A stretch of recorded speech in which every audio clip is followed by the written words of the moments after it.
Hit officer বুশরা আপু সালাম নিও তুমি, এই গরমে ধন্য হব তোমার কদম চুমি। তোমার সাথে কার উপমা কার তুলনা চলে, তুমি তোমার উপমাতে নিন্দুকেও বলে। গাছ লাগিয়ে তাক লাগিয়ে দিয়েছিলে ওগো, সাহারাতে ফুল ফুটালে বদলে দিলে লোগো। বদলে দিলে দেশের ছবি সবুজায়ন দিয়ে, স্বর্গেও কি টানাটানি তোমায় পাওয়া নিয়ে।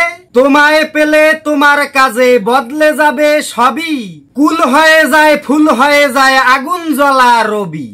আমরা কেবল তোমার অবদান বুঝি না ধুর, তোমার কথায় সুর মিলালেই হৃদয়টা ভরপুর। কিসের গরম স্বাস্থ্য ঝুঁকি কিচ্ছু হবে না না, তোমার অবদানের কাছে ওসব পুটি ছানা। তোমার অবদানেই এখন বৃষ্টি নামে ঝেপে, দুষ্ট কথায় কান দিও না শরীর দেব মেপে। সুপ্রিয় দর্শক মন্ডলী, কবিতাটি জিয়া হক ভাইয়ের লেখা। সবাই তার জন্য দোয়া করবেন এবং কবিতাটি যদি আপনার একটুও ভালো লেগে থাকে তাহলে অবশ্যই আমাদের পেজটিকে ফলো করে ভিডিওটি শেয়ার করতে ভুলবেন না। ধন্যবাদ সবাইকে।